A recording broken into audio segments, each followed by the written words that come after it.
सब लोग स्क्रीन देख पा रहे हैं अभी?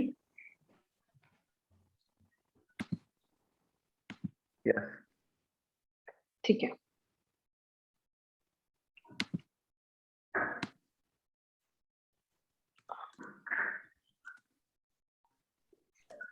तो कुछ देर और वेट कर लेते हैं, अभी कितने लोग आ जाएंगे।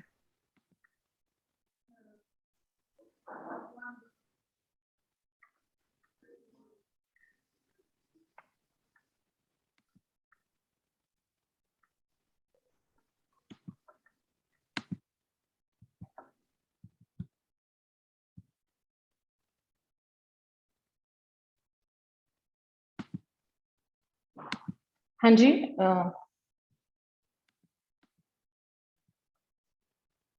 आपका कोई सवाल था?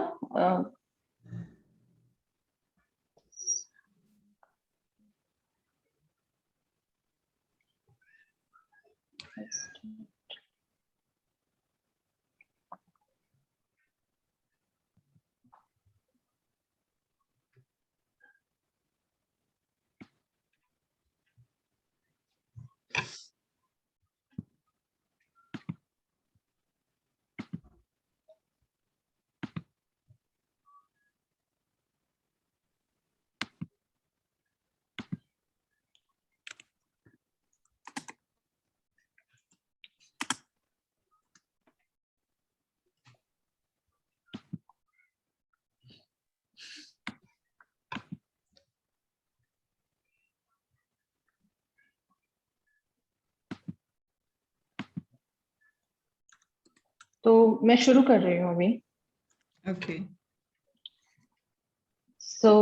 नमस्कार सभी प्रतिभागियों और दर्शकों को सुप्रभात और शुभ संध्या।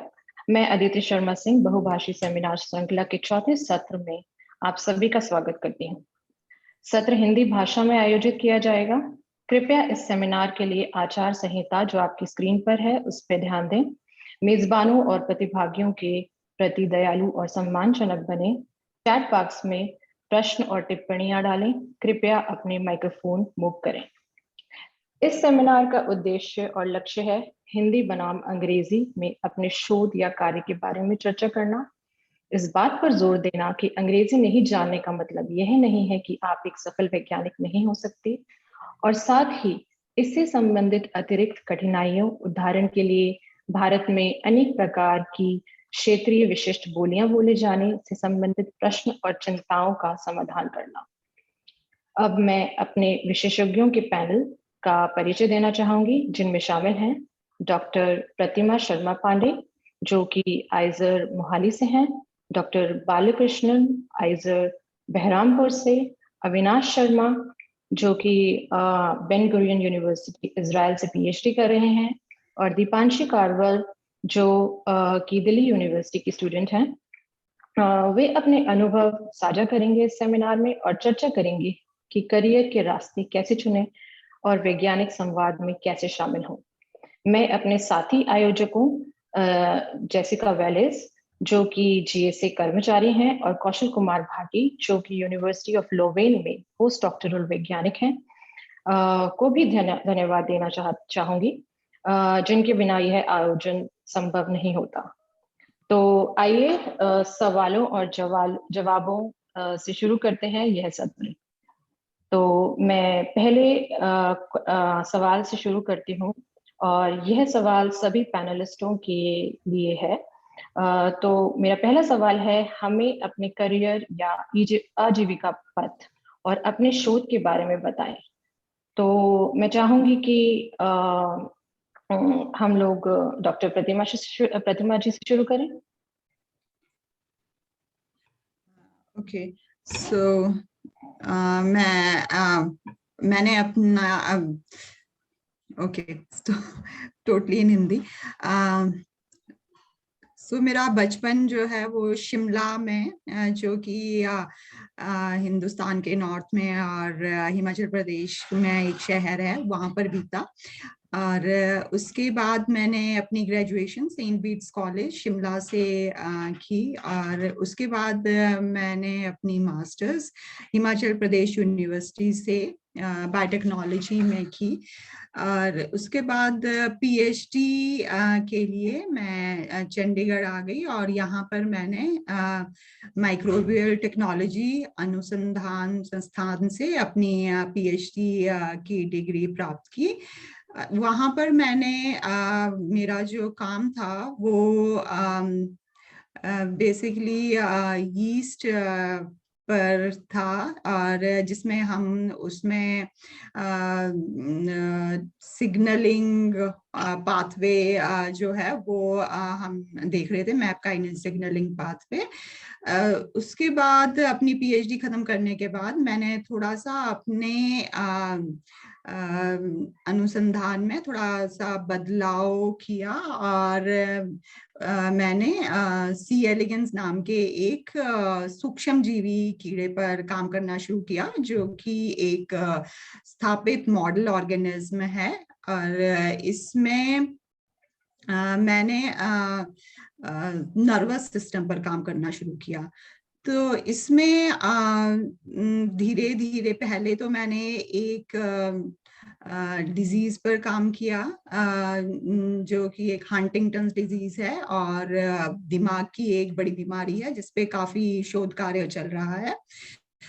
उसके बाद फिर मैंने जो मेरा फोकस रहा वो एक न्यूरोट्रांसमीटर है डोपामीन, उस पे मैंने फोकस किया, और उससे रिलेटेड कि कैसे उसमें सिग्नलिंग होती है और कैसे उससे बीमारियां जो हैं वो हम उनके बारे में कैसे ज्यादा जान सकते हैं, उसके बारे में ही मेरा कार्य अभी तक रहा है। और यूएसए से मैंने 2 अपनी पोस्ट डॉक की, और उसके बाद मैंने आईसर मोहाली में एज अ पोस्ट डॉक पहले ज्वाइन किया, और उसके बाद फिर मैंने अपनी ग्रांट्स पर डॉक्टर कविता बाबू के साथ यहाँ पर काम किया।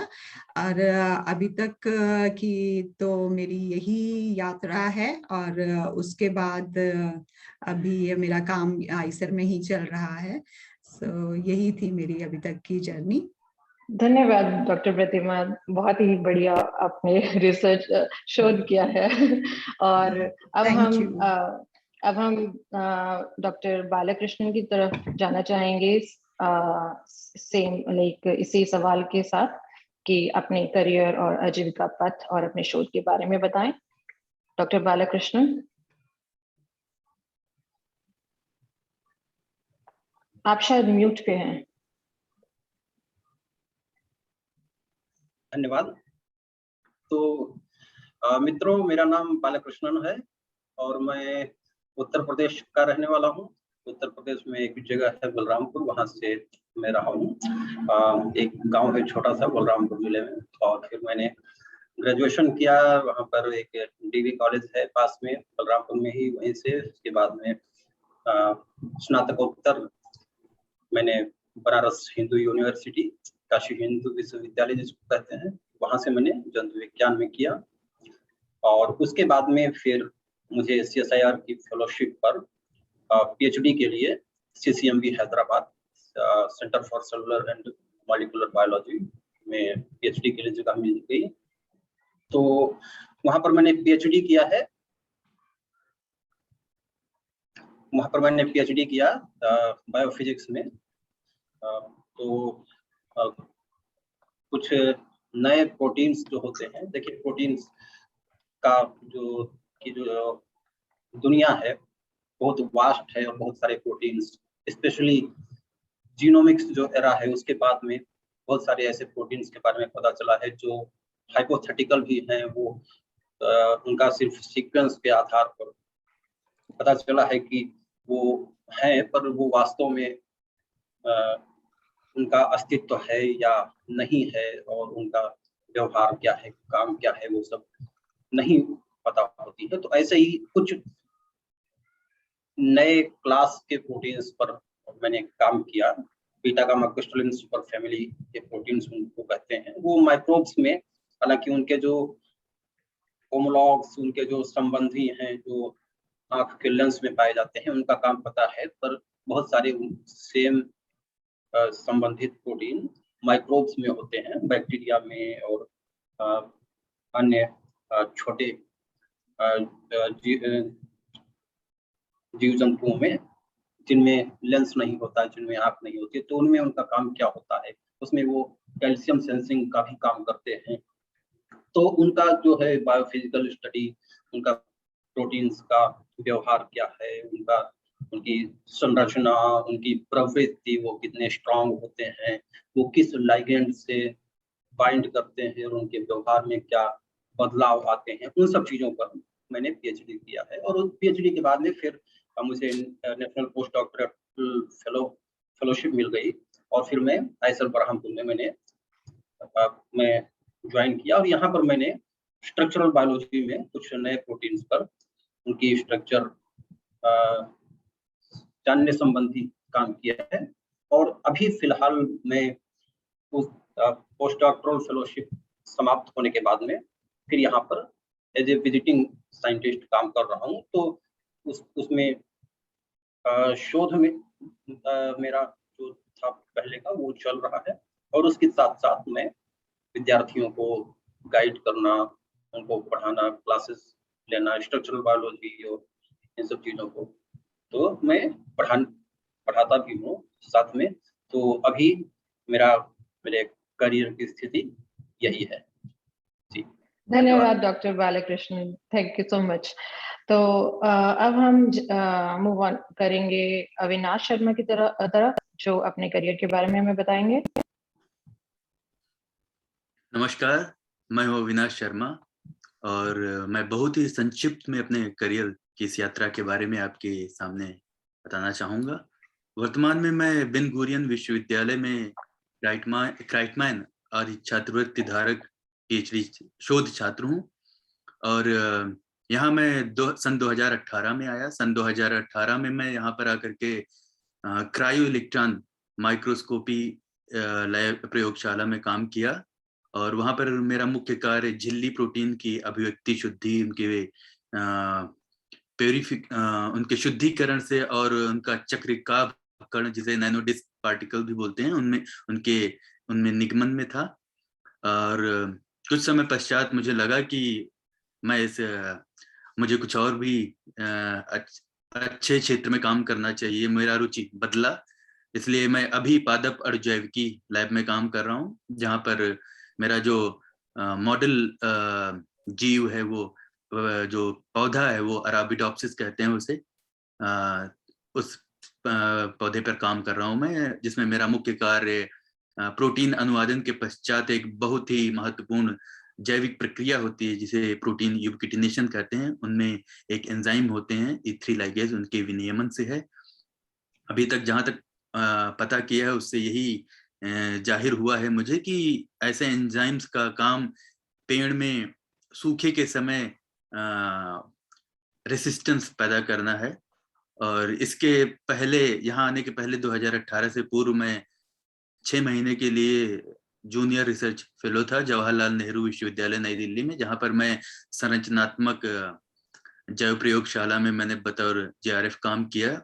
और वहाँ पर क्षय रोग कारक बैक्टीरिया माइकोबैक्टीरियम ट्यूबरकुलोसिस जो TB करता है, उसकी प्रोटीन पर मैंने काम किया, और मेरा मुख्य काम उस प्रोटीन की अभिव्यक्ति क्रिस्टलीकरण से था। उसके पश्चात 2013 से 2017 तक मैं भारतीय विज्ञान शिक्षा एवं अनुसंधान संस्थान आईसर कोलकाता में था। वहाँ पर मैंने इंटीग्रेटेड PhD के तौर पर ज्वाइन किया, और आईसर कोलकाता में रहते हुए मैंने मुख्यतः 2 लैब में 4 साल के लिए काम किया। मैंने अपना स्नातकोत्तर मास्टर ऑफ साइंस का काम शोध कार्य मैंने मानवीय स्टेम सेल पर किया, जहां पर मैंने ही मानव गर्भनाल से उत्पन्न मेसेनकाइमल स्टेम सेल्स को नर्व कोशिका में बदलने का प्रोटोकॉल स्थापित किया। उसके पश्चात मैंने 2 साल तक रोगजनक बैक्टीरिया कंपाइलोबैक्टर जेजुनाई इसके ऊपर काम किया, जहां पर मेरा मुख्य कार्य था इस बैक्टीरिया की सतह पर पाई जाने वाली उन प्रोटीन के अभिव्यक्ति और शुद्धिकरण और उसका आगे उसका क्या प्रभाव है वैक्सीन बनाने में। तो वैक्सीन बनाने को लेकर के मेरा मुख्य कार्य फोकस था इस बैक्टीरिया के ऊपर। और फिलहाल अभी मैं पादप अणुजैविकी में हूँ। एक लंबा सफर रहा विज्ञान के विभिन्न क्षेत्रों में, बहुत ही अच्छा लगा कार्य करके, और अभी मैं पादप अणुजैविकी में हूँ। धन्यवाद। धन्यवाद अविनाश, आपका सफर काफी रोचक रहा है। और अब हम अपनी विद्यार्थी पैनलिस्ट की तरफ जाते हुए दीपांशी कारवाल, आप अपने करियर पथ के बारे में बताएं। नमस्कार सभी को, मेरी आवाज आ रही है? हाँ जी जी, थैंक यू डॉक्टर आदित्य आपके सवाल के लिए। तो प्रचलित रूप में मैं कीटाणु विज्ञान या माइक्रोबायोलॉजी की स्नातक की अंतिम वर्ष की शिक्षा हूँ, और मेरी रुचि खासकर जनन विज्ञान जो कि जेनेटिक्स वो है, और ऑल्सो किस प्रकार से रोगाणु जो कि पैथोजेनिक माइक्रोब्स होते हैं हमारे शरीर में हमला करते हैं और किस प्रकार से रोग विकसित करते हैं, इस पर्टिकुलर चीज में खास करके मेरी रुचि है, और कैसे फिर हमारा शरीर उनसे लड़ता है जो कि इम्यूनोलॉजी है। और इसी का एक उदाहरण कोरोना वायरस है जो काफी प्रचलित है और हर कोई इसके बारे में जानता है आजकल। अगर मेरे काम के बारे में बात की जाए तो हाल ही में मैंने कुछ रिव्यू पेपर्स पर काम किया था जो कि बात करते हैं अवसरवादी रोगों के बारे में, जो कि अपॉर्चुनिस्टिक डिजीजेस हैं। उनका एक उदाहरण है ब्लैक फंगस, जो कि इंडिया की सेकेंड वेव के समय पर काफी ज्यादा प्रचलित हो गया था। शुक्रिया। बहुत ही बढ़िया, धन्यवाद दीपांशी। और अब हमारा पहला क्वेश्चन का राउंड खत्म होते हुए अब हम लोग दूसरे सवाल पे जाते हैं। तो मेरा दूसरा सवाल सभी पैनलिस्ट के लिए होगा, और मेरा दूसरा सवाल है, क्या आप अपने शोध या विज्ञान के बारे में हिंदी में बात करते हैं? यदि हाँ, तो क्या आप ऐसा करने में संघर्ष करते हैं या आपको संघर्ष होता है ऐसा करने में? तो इसका जवाब कौन देना चाहेगा? प्रतिमा या डॉक्टर बालकृष्ण, आप में से कोई? एक्चुअली क्या होता है, जैसे लैब में जब हम काम कर रहे होते हैं तो जो हमारे कलीग्स होते हैं उनके साथ जैसे नॉर्मली हम बात कर लेते हैं, हिंदी में भी बात करते ही हैं उनके साथ, और वो थोड़ा सा जैसे टेक्निकल टर्म्स है वो तो हम इंग्लिश में ही यूज करते हैं, लेकिन बाकी कुछ बोलना है कि ये कर लो वो कर लो, वो सब हम हिंदी में बोल देते हैं। लेकिन अगर हमें नॉर्मली किसी और के साथ कम्युनिकेट करना होता है, जैसे किसी हम कहीं या किसी कॉन्फ्रेंस में गए हैं या कोई मीटिंग है या कोई सेमिनार है, तो उसमें फिर हम हिंदी में नहीं कर पाते हैं, उसमें तो फिर थोड़ा इंग्लिश में ही करना पड़ता है, और बेसिकली पूरा ही इंग्लिश में करना पड़ता है, बिकॉज टर्म्स और वो फ्लुएंसी वो हिंदी में आ नहीं पाती है। वो थोड़ा सा डिफिकल्ट हो जाता है जब आपको अपनी टर्म समझानी है और आप क्या कर रहे हैं, तो वो थोड़ा डिफिकल्ट रहता है। तो सो यही है तो इसके बारे में व्यू पॉइंट। धन्यवाद डॉक्टर प्रतिमा। या ये बात है, क्योंकि साइंटिफिक टर्म्स कुछ ऐसे होते हैं जो हमने ज्यादातर हिंदी में ही, इंग्लिश में ही पढ़े हैं, तो उस जगह पे आके सबको एक मतलब डिफिकल्टी होने लगती है। तो ये है। इस क्वेश्चन का जवाब और कोई देना चाहेगा पैनलिस्ट में? डॉक्टर बालकृष्णन, आप? जी, तो जी, धन्यवाद। अभी पिछले प्रश्न चक्र में हमने देखा कि जब 4 लोगों ने अपना अपना परिचय दिया अपने शोध संबंधी, तो मैंने देखा है कि कुछ हम में से कुछ लोगों ने बहुत अच्छी हिंदी का प्रयोग किया, और निश्चय ही उनको उसमें थोड़ा मेहनत करनी पड़ी होगी, वो ऐसे ही प्राकृतिक रूप से नहीं आया होगा।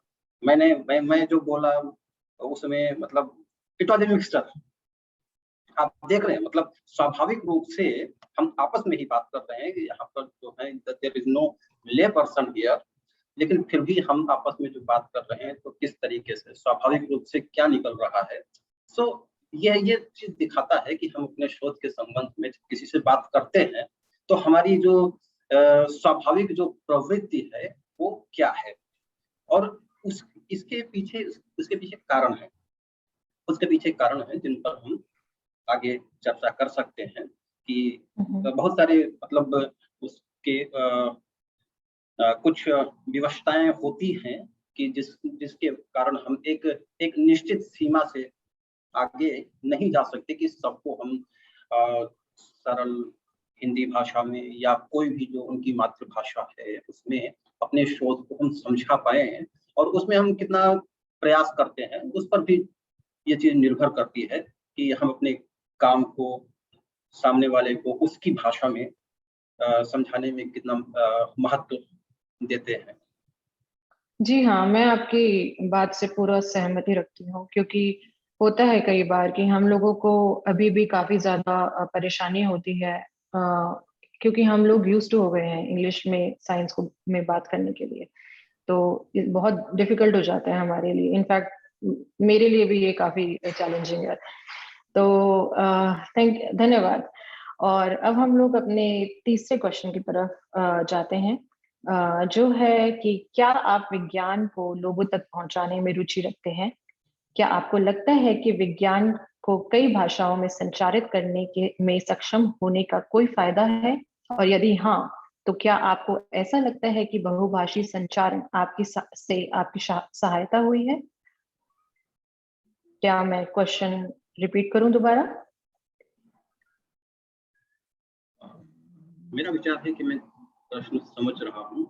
प्रतिमा जी इसके बारे में अविनाश जी या डॉक्टर प्रतिमा, अगर आप कुछ कहना चाहें। मैं बोलना चाहूंगा इस बारे में। मेरे हिसाब से विज्ञान का प्रचार और प्रसार उतना ही जरूरी है जितना कि अनुसंधान अपने आप में जरूरी है। अगर जो विज्ञान एक आम जनसाधारण इंसान तक, जिसको अंग्रेजी भाषा में नहीं आती है, वहां तक पहुंचता नहीं है, तो विज्ञान का उद्देश्य अधूरा रह जाता है। जैसे कि गांवों में लोग होते हैं, अभी कोरोना वायरस फैला हुआ है, बहुत सारी मिथ्याएं हैं, बहुत सारे कुतर्क फैले हुए हैं वैक्सीन को लेने में, और वैक्सीन कैसे काम करता है ये नहीं पता है, और या गलतफहमियां फैलती हैं, विज्ञान कैसे काम करता है ये नहीं पता है। विज्ञान के जो बहुत सारे चरण हैं अनुसंधान के, वो जटिल हैं। जैसे कि हम विज्ञान करते हैं, बहुत ही जटिल है, लेकिन विज्ञान का जो आखिरी छोर है वो सच है, और सच बहुत ही सरल होता है। उसको समझाने के लिए भाषा आड़े आ सकती है। अंग्रेजी में वही हम लोग समझ सकते हैं बहुत ही आसानी से, लेकिन जब हम सोचते हैं किसी चीज को, हम जब विज्ञान को सोचते हैं या कुछ भी हम सोचते हैं, कुछ भी जटिल, तो सबसे आसान होता है समझना अपनी खुद की भाषा में। जो हमारे दिमाग में ख्याल आते हैं, जैसे कि हम उन्हें सोचते हैं, उनका विश्लेषण करते हैं, वो हिंदी में ही आता है, और वो अपनी रीजनल भाषा में ही आता है। कोई भी भाषा हो, भारत में तमामों भाषाएं हैं, लेकिन वो अपनी खुद की भाषा में आते हैं वो विचार, वो तर्क वितर्क, सवाल जवाब, ये सारे हिंदी भाषा में आते हैं। तो मुझे लगता है कि मतलब विज्ञान का प्रचार और प्रसार करने के लिए, विज्ञान को समझाने के लिए, आपको एक जनसाधारण की भाषा का आना, उसमें समझना और उसमें समझाना बहुत ही जरूरी है। तो जैसे कि मेरा खुद का तमामों काम होता है, मुझे बहुत ही अच्छा लगता है अपने घर पे समझाना या अपने कजिन्स को समझाना जो अभी हाई स्कूल में है, छोटे हैं, या उन लोगों को जो मेरे दोस्त जो जीव विज्ञान से उनका खासा संबंध नहीं रहा है 10वीं के बाद, तो उन लोगों को जब मैं समझाता हूँ तो मैं बहुत ही साधारण भाषा में समझाने की कोशिश करता हूँ। मैं जो उदाहरण लेता हूँ बहुत ही साधारण, इधर उधर दिखने वाले होते हैं। विज्ञान हर जगह है, विज्ञान प्रकृति की भाषा है, और मान सकते हैं कि विज्ञान के प्रसार में एक ही अवरोधक है, और ये भी मान सकते हैं कि विज्ञान प्रकृति की भाषा होने के बावजूद भी विज्ञान की खुद की एक अभिभाषा हो गई है, जो कि अंग्रेजी है। लेकिन विज्ञान भाषाओं में सीमित नहीं रह सकता, और विज्ञान को इस भाषाई अवरोध से निकालने के लिए हमें वैज्ञानिक होने के नाते हमें समझना जरूरी है कि हम जो कर रहे हैं वो हम खुद किसी को समझा सकते हैं अपनी भाषा में, और वो हम समझते हैं। तो हमें, मुझे लगता है कि विज्ञान के प्रचार प्रसार के लिए अपनी भाषा में उसे समझना और जन साधारण तक, जन सामान्य की भाषा में पहुंचाना एक हमारा उद्देश्य भी होना चाहिए। और ये थोड़ा सा कठिन लगता है, परंतु इतना भी कठिन नहीं है, और इसे पहुंचाया जा सकता है लोगों तक।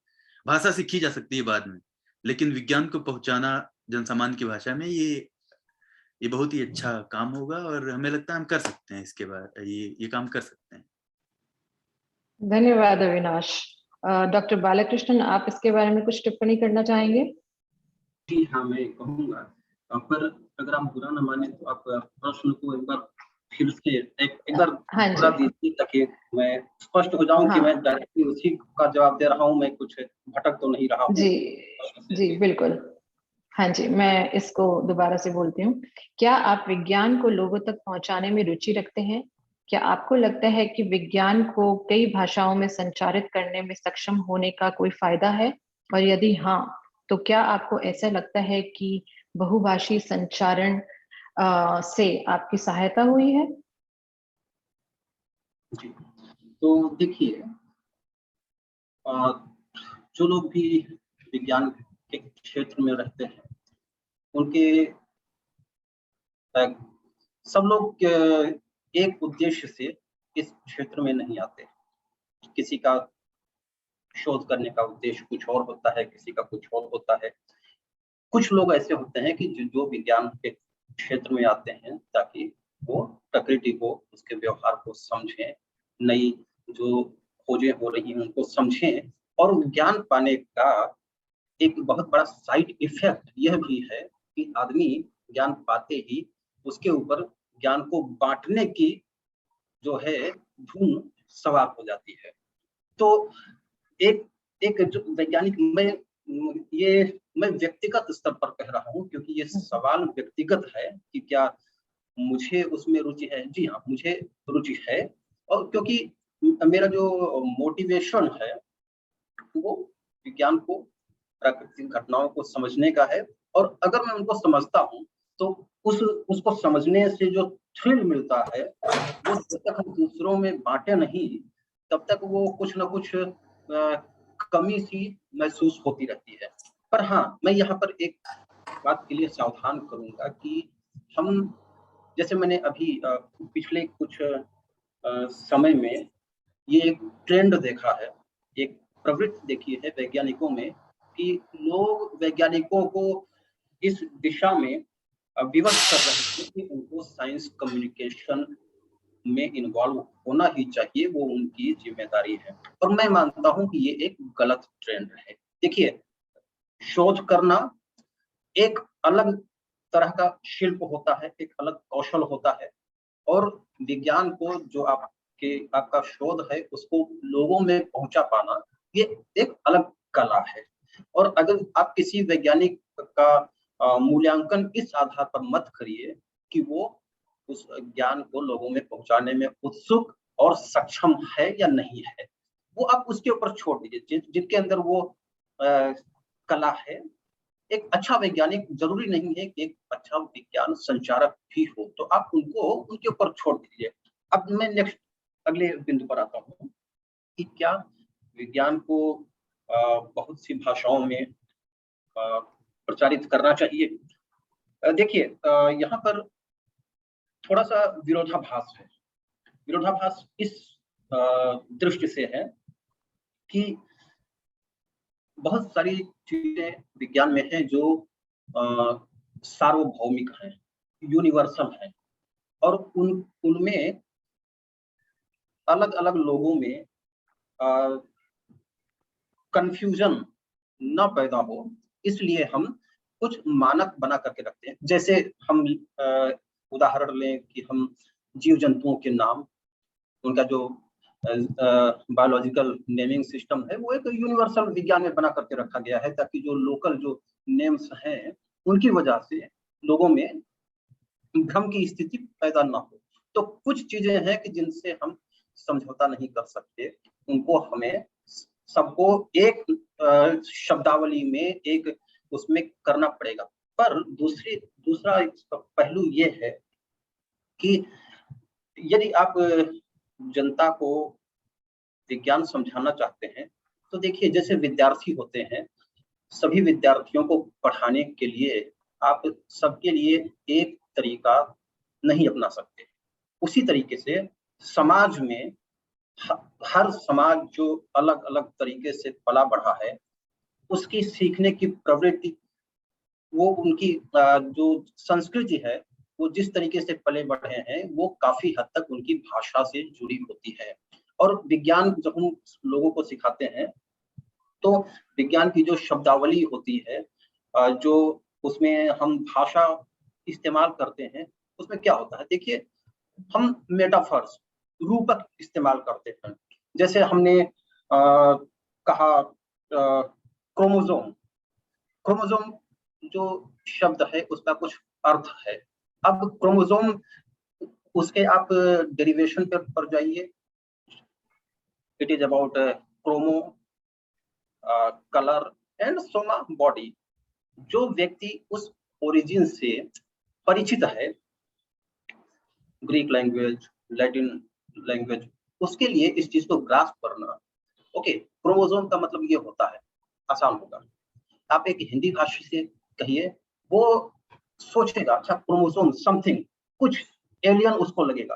पर जब उसका आप हिंदी उससे बोल देते हैं गुणसूत्र जो होता है, तो थोड़ा बहुत तो उसके दिमाग में कल्पना आ जाती है कि अच्छा ये कुछ इसका मतलब इससे जुड़ा चीज होता है।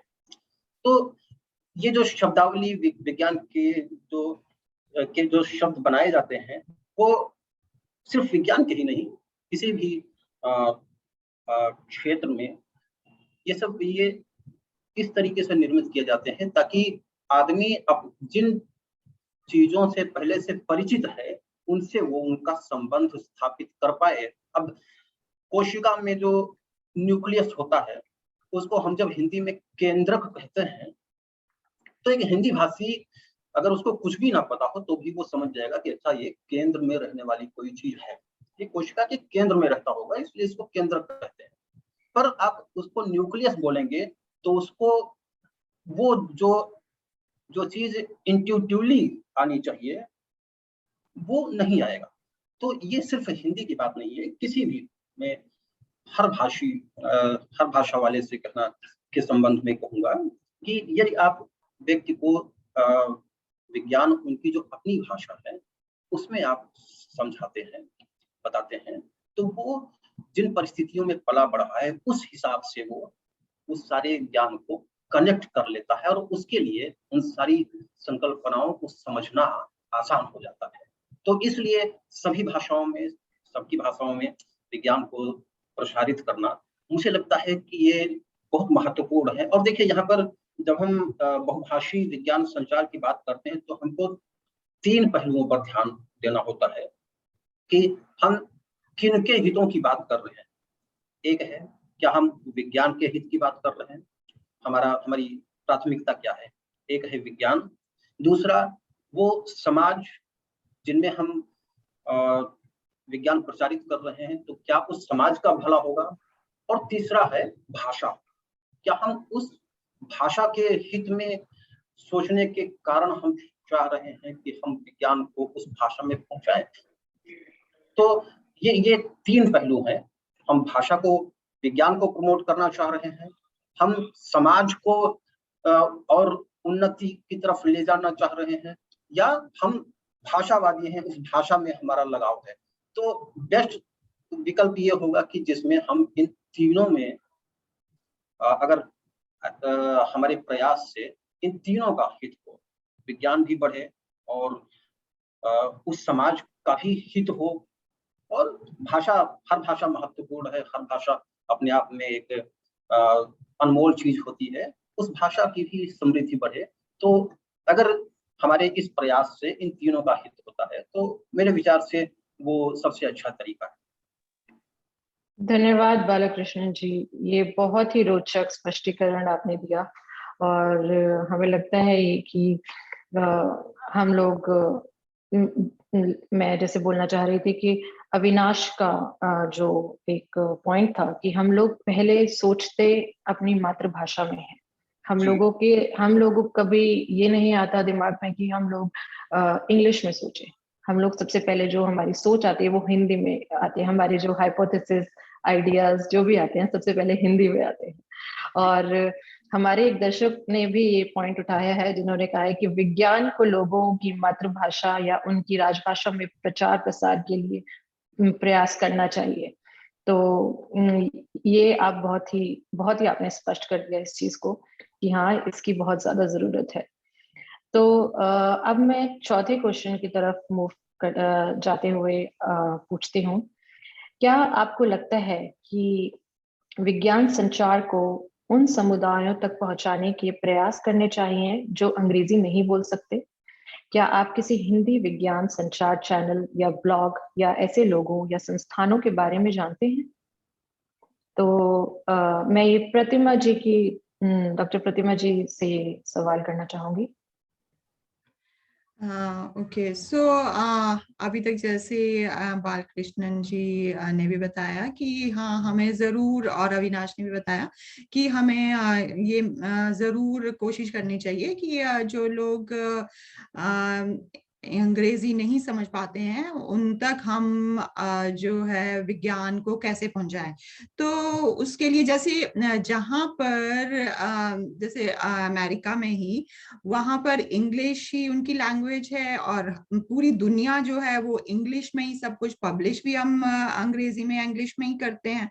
तो वहाँ के इवन जो कॉमन लोग होते हैं वो लोग भी काफी अवेयर होते हैं कि विज्ञान के फील्ड में क्या चल रहा है। लेकिन हमारे देश में क्योंकि इंग्लिश का इतना ज्यादा सभी लोग नहीं बोल पाते हैं, और हमारे यहाँ हमारे भारत में हिंदी ही एक भाषा नहीं है, उसके साथ साथ और भी बहुत सारी भाषाएं हैं। तो बहुत लोगों की लिमिटेशन हो जाती है कि वो लोग जो विज्ञान जो भी नई कुछ खोज हो रही है उसको वो लोग समझ नहीं पाते हैं, या उसके अकॉर्डिंग, जैसे अभी कोविड के ही टाइम में लोगों ने वैक्सीनेशन करवाने से मना कर दिया, लोगों के अलग अलग भ्रम उनके दिमाग में आ गए। तो ये सब चीजें जो हैं, और फिर जब टीवी वालों ने थोड़ी कोशिश की, डिफरेंट चैनल्स ने कोशिश की, तो कुछ लोगों पे थोड़ा सा कुछ तो फर्क पड़ा। और फिर जैसे हमने देखा डॉक्टर्स पे इतने या नर्सेस पे, जो लोग भी जा रहे थे वैक्सीनेशन करने के लिए, लोग उनको भगा रहे थे या उन पे अटैक्स कर रहे थे। सो ये कहीं इसीलिए था क्योंकि उन लोगों को पता ही नहीं था। वो लोग तो ये मानने के लिए तैयार ही नहीं है कि कोविड जैसी कोई चीज भी है। वो लोग तो सब यही सोच रहे थे ये तो गवर्नमेंट ने कोई ना कोई ये सब प्रोपेगेंडा चल रहा है। तो इस सब के लिए हमारा बहुत ही एक इम्पोर्टेंट हमारा बेसिकली काम हो जाता है कि हम जो भी विज्ञान है और जो भी धीरे धीरे जो भी हमारी नई कहीं पे अनुसंधान हो रहा है वो हम गांव-गांव तक पहुंचाएं, और जैसे बच्चों को शिक्षित करें ताकि बच्चे घर जाकर अपने माता पिता को बता सकें कि क्या हो रहा है। मुझे लगता है कि ये बहुत ही इम्पोर्टेंट है वैसे तो कि हम ये काम कर सकें। लेकिन हमारे यहाँ पर क्योंकि सबकी एक तो भाषा थोड़ी सबकी अलग अलग है, तो वो भी एक लिमिटेशन हो जाती है। तो वैसे कुछ कुछ गवर्नमेंट ने ऐसे ये कार्यक्रम शुरू किए हैं, जैसे एक मुझे लगता है डीएसटी ने ही शुरू कर रखा है, जहाँ पर ये जो डिफरेंट या तो साइंटिफिक जो भी पेपर्स पब्लिश होते हैं वो डिफरेंट लैंग्वेजेस में ट्रांसलेट होते हैं, और स्कूल्स में उसके लिए इनिशिएटिव लिए हैं। और जैसे हमारा राज्यसभा का चैनल है वहां पर भी हिंदी में लोगों को थोड़ी जानकारी दी जाती है, और टीवी में भी अब तो जैसे कुछ जो इम्पोर्टेंट वाले रिसर्च होती है उसके बारे में जानकारी दी जाती है। लेकिन थोड़ा उसके बारे में लगता है थोड़ा और काम करने की जरूरत है, और उसके लिए हमें पहले तो अपनी हिंदी ठीक करनी पड़ेगी, क्योंकि हम लोग ही कंफर्टेबल नहीं है, लोगों तक ये हमें खुद ही इनहिबिशन है। तो यही सब है तो बहुत ही इम्पोर्टेंट है, और ये हमें करना चाहिए। जैसे हम लोगों को ही मे बी कोई इनिशिएटिव लेना चाहिए, जैसे कुछ लोग जो हैं वो ट्रांसलेट कर रहे हैं डिफरेंट लैंग्वेजेस में बुक्स, तो ऐसा ही कुछ होना चाहिए। सो मैं तो यही सोचती हूँ इसके बारे में। धन्यवाद डॉक्टर प्रतिमा, बहुत ही उत्कृष्ट था आपका एक्सप्लेनेशन। और मैं मतलब इस अपने दूसरे पॉइंट की तरफ ज्यादा बात करना चाहूंगी। क्या लाइक हिंदी विज्ञान संचार चैनल और ब्लॉग लोग और संसाधनों के बारे में किसी और पैनलिस्ट की कोई और जानकारी है जो वो यहाँ पे शेयर करना चाहते हैं?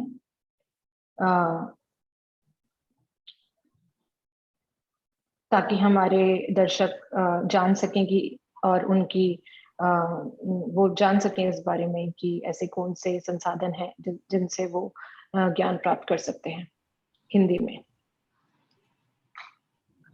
जी, मैं कुछ वेबसाइट जो मैं खुद भी रेफर करती हूँ कभी कभी, क्योंकि अगर एक विद्यार्थी के परिप्रेक्ष्य से मैं बात करूँ तो ऐसी बहुत सारी चीजें हैं जो कहीं ना कहीं, हाँ ऐसा है कि जब साइंस की बात आती है तो एक इंग्लिश बहुत यूनिवर्सल लैंग्वेज बन चुकी है और हम सिर्फ इंग्लिश में ही हर चीज पढ़ना चाहते हैं। पर कहीं ना कहीं अगर हम वापस अपने आप को एक विद्यार्थी के रूप में रख कर देखें तो ऐसी बहुत सारी चीजें होती हैं जो हमें हिंदी में बेहतर समझ आती हैं। तो ऐसी 2 वेबसाइट्स हैं जिनके बारे में मुझे पता है, उसको मैं चैट बॉक्स में लिख देती हूँ। धन्यवाद दीपांशी, बहुत ही अच्छा। तो मेरा अगला क्वेश्चन हालांकि आपसे है दीपांशी, जो कि कॉलेज और स्कूल में क्या विज्ञान की कक्षा हिंदी में कभी पढ़ाई गई थी आपको? क्या आपने कभी हिंदी में विज्ञान की कक्षाएं भी ली हैं? ये मेरा सवाल बेसिकली दीपांशी और अविनाश दोनों के लिए है। तो आपने कभी हिंदी में अपने साइंस पढ़ा है कि नहीं? दीपांशी आप जवाब दें, मैं आपके बाद जवाब देता हूँ। जी, थैंक यू। तो स्कूल में तो नहीं, कभी भी नहीं। स्कूल में तो हमने कभी हिंदी में बात ही नहीं करी। कॉलेज में मुझे लगता है कि दिल्ली विश्वविद्यालय उस हिसाब से थोड़ा बेहतर है जब हिंदी में बात करने की बात आती है, क्योंकि ऐसा बहुत बारी होता है कि हमारी जो कक्षा में बच्चे होते हैं वो सिर्फ दिल्ली के नहीं होते, वो बहुत सारी जगहों से आए होते हैं भारत की। तो हमारे जो प्रोफेसर्स और हमारे जो टीचर्स हैं उनको अगर हम बताएं कि हमें ये नहीं समझ आया तो वो स्विच कर जाते हैं हिंदी पे, और मतलब वो कोशिश करते हैं कि हमें समझा दिया जाए अच्छे से। पर स्कूल में जहाँ तक मुझे लगता है कोई ऐसी कक्षा या कोई भी ऐसी क्लास नहीं थी जिसमें हमने साइंस को हिंदी में पढ़ा था। ये जरूर हुआ था कि हिंदी में एक साइंस का चैप्टर था जो मुझे लगता है किसी को समझ नहीं आया था, क्योंकि हमने कभी साइंस को हिंदी में पढ़ा ही नहीं था। पर कॉलेज में मुझे लगता है ये अच्छी चीज है कि हमारे प्रोफेसर्स अगर हमें नहीं समझ आता है तो वो हमें बताने लगते हैं हिंदी में। तो उनको जैसे प्रोफेसर्स ने, ऐसा हुआ होगा उन्हें हिंदी की टर्मिनोलॉजी पता होगी पहले से ही, लाइक उन्होंने क्लासेस करी होंगी हिंदी में? नहीं, देखिए अल्टीमेटली जैसा कि it has been pointed out, सबने ही पॉइंट आउट किया है कि टर्मिनोलॉजीज पे तो हम अल्टीमेटली इंग्लिश पे ही आ जाते हैं कि तो बाकी चीजें वो जितनी चीजें हिंदी में समझा पाते हैं वो हिंदी में समझाते हैं, पर क्रोमोसोम तो क्रोमोसोम ही रहता है, उसको कभी चेंज नहीं किया। मतलब एफर्ट लगाते हैं वो लोग, ये एफर्ट लगाते हैं। धन्यवाद दीपांशी। अब अविनाश आप बताइए, मैं इसके बारे में अपना खुद का अनुभव साझा करना चाहूंगा यहाँ पर। मैं 8वीं कक्षा तक यूपी बोर्ड का छात्र था, तो जितना भी मेरा विज्ञान और जितना भी सब्जेक्ट विषय थे मैंने सारा कुछ हिंदी में ही पढ़ा। और फिर उसके बाद मेरा 9वीं कक्षा में मैं जवाहर नवोदय विद्यालय गया, जहाँ पर अचानक से मेरे को एक झटका सा लगा, क्योंकि वहां पर सारे विषय अंग्रेजी भाषा में थे। तो मेरे लिए सारा कुछ हिंदी से अंग्रेजी बहुत ही कठिन परिस्थिति थी। तो मैंने क्या किया, सारा विज्ञान का अंग्रेजी जो किताबें थे उनके नीचे मैंने दोनों पढ़े। कुल मिलाकर मैंने 12वीं कक्षा तक यूपी बोर्ड की किताबें पढ़ी हिंदी में विज्ञान को समझने के लिए। और अंग्रेजी में ट्रांसलेशन किया उनका, अंग्रेजी के नीचे मैंने हिंदी का ट्रांसलेशन खुद से लिखा, और इस तरह से मैंने कुल विज्ञान समझा। विज्ञान में दो चीजें होती हैं, एक तो है अंग्रेजी भाषा जो कि साधारण शब्द होते हैं, वाक्य होते हैं, फिर होती है विज्ञान शब्दावली।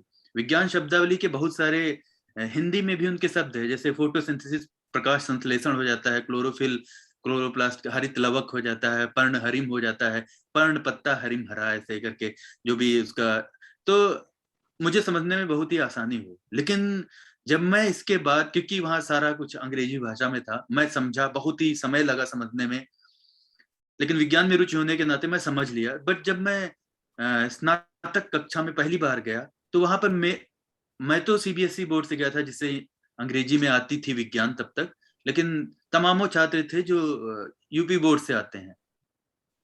इतनी बड़ी कक्षा में, दूसरी कक्षा में जाते जाते ही तमामों लोग फेल हो जाते हैं, और मुझे लगा उस वक्त कि जो बहुत सारे लोग फेल हुए, उनका फेल होने का मुख्य वजह ये नहीं थी कि उनको विज्ञान में रुचि नहीं थी या उनको विज्ञान समझ नहीं आता था। उनका फेल होने का वजह था कि उनको विज्ञान हिंदी में आता था, और उनको विज्ञान लिखना भी हिंदी में ही आता था, जबकि माध्यम अंग्रेजी था स्नातक में। लेकिन वहां पर भी मैंने देखा, वहां पर मुझे क्योंकि बहुत बड़ी कक्षा होती है तो ये बहुत ही मुश्किल होता है प्रोफेसर के लिए। ये भी हो सकता है कि उन्हें आता हो हिंदी, या फिर नहीं भी आता हो, उनको समझाना। लेकिन मुझे वही नवोदय में एक टीचर मिले थे, मुझे अध्यापक मिले थे, जिन्होंने मुझे बहुत हेल्प की। उनको हिंदी और अंग्रेजी दोनों भाषा का ज्ञान था, उन्होंने विज्ञान समझाया मुझे, और इस तरह से मैं तो कहूंगा कि उनकी वजह से मैं विज्ञान को समझ सका और आगे जारी रख सका। लेकिन बहुत सारे लोगों को ऐसे टीचर्स नहीं मिलते, और वो भाषा के अवरोध की वजह से विज्ञान को जारी नहीं रख पाते, खास करके जहाँ पर हिंदी भाषा 10वीं के 12वीं तक के हिंदी भाषा में ही विज्ञान को पढ़ाते हैं, या रीजनल भाषा में जहाँ पर पढ़ाते हैं। तो मुझे लगता है कि भाषा एक बहुत बड़ा अवरोध है। धन्यवाद अविनाश। जाहिर सी बात है कि आपको इस चीज में काफी कठिनाई हुई है, हम समझ सकते हैं, और अनुवाद करना हर एक सेंटेंस का वो काफी कठिन है। तो अब मैं इसी से संबंधित एक क्वेश्चन पूछना चाहती हूँ, जिसका मतलब है कि क्या स्कूल कॉलेज के स्तर पर गैर अंग्रेजी भाषाओं में विज्ञान सीखना लाभदायक नहीं है? क्योंकि मैं एक सवाल इसलिए पूछ रही हूँ क्योंकि जैसा आपने बताया कि हम लोग, आपको कितना स्ट्रगल करना पड़ा कि आप हिंदी मीडियम से आपको इंग्लिश मीडियम में जाना पड़ा, फिर आपको खुद सारा कुछ अनुवाद करना पड़ा। तो ऐसा आप एक अकेले नहीं हैं, इसमें बहुत लोग इससे जूझते हैं। तो आप बताइए कि लाइक शुरू की कक्षाओं में क्या गैर अंग्रेजी सब्जेक्ट्स में पढ़ाना ये लाभदायक है, या फिर शुरू से ही एक बच्चे को हमें फर्स्ट क्लास से या उससे पहले से ही सिर्फ इंग्लिश पढ़ाना चाहिए? ये कोई भी पैनलिस्ट जवाब दे सकता है इसका। डॉक्टर बालकृष्णन, आप कुछ बोलना चाहेंगे इस बारे में? जी, तो यहाँ पर मैं यही कहूँगा कि देखिए, यदि बच्चे को विज्ञान आप शुरू से इंग्लिश में सिखाने लगेंगे तो हो सकता है कि वो विज्ञान में सफल हो, क्योंकि उसको जो ये संक्रमण होगा मातृभाषा से विज्ञान में जाने का, वो नहीं करना पड़ेगा। परंतु उसके साथ में ये होगा कि वो अपनी मातृभाषा को नहीं सीख पाएगा। और तो ये मेरे विचार से ये सही नहीं है, और बच्चों को मातृभाषा में पढ़ना, सीखना, सोचना आप सिखाइए।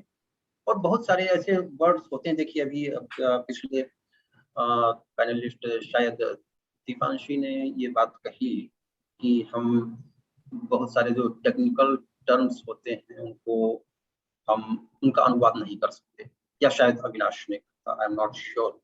पर देखिए, जैसे मैंने उदाहरण दिया, आप अगर बच्चे को, हम माइटोसिस और मियोसिस की बात करते हैं, एक हिंदी भाषी जो छात्र है जिसको अंग्रेजी नहीं आता है, उसको माइटोसिस और मियोसिस सुन करके कुछ समझ में नहीं आएगा। पर जब उसका जो हम हिंदी में उसको बोलते हैं समसूत्री विभाजन और अर्धसूत्री विभाजन, उसको उसका जो संकल्पना है वो दिमाग में आ जाती। तो इस तरीके से जब हम जो टेक्निकल जो शब्द होते हैं उनको हम बच्चे के जब मातृभाषा में जब हम बदल देते हैं तो उसको उस संकल्पना को समझना आसान हो जाता है। और धीरे धीरे फिर, क्योंकि उसको रहना तो अपने उसी माहौल में है जिस भाषा में वो पल बढ़ रहा है, तो फिर उसके बाद में वो बहुत सारे ऐसे शब्द वैज्ञानिक होते भी हैं जो हमारी सोसाइटी में, हमारे समाज में काफी घर कर चुके होते हैं और व्याप्त हो जाते हैं, और उन टेक्निकल शब्दों को उसको सीखने में बहुत ज्यादा मुश्किल नहीं होगी। तो मेरे विचार से ये सही है कि आप पहले बच्चे को उसकी मातृभाषा में सिखाइए, फिर धीरे धीरे जो बढ़ेगा। और यहाँ पर मैं क्या कहूँगा कि ये जिम्मेदारी जो हमारी भाषाएं हैं, हिंदी भाषा है या और भी जो क्षेत्रीय भाषाएं हैं, उनके लेखकों की है कि वो इन शब्दों को जनता में पॉपुलराइज करें, जो टेक्निकल शब्द हैं, ताकि लोगों को उनको समझने में जब वो देखें कि जिसको हम केंद्रक पढ़ रहे हैं वो न्यूक्लियस है, जो जिसको हम विषाणु पढ़ते हैं वो वायरस है, तो मास मीडिया के माध्यम से, मास मीडिया में अगर विषाणु शब्द प्रचलित होगा तो उनको वो ट्रांजिशन होने में बहुत ज्यादा मुश्किल नहीं होगी। मेरा विचार ये है।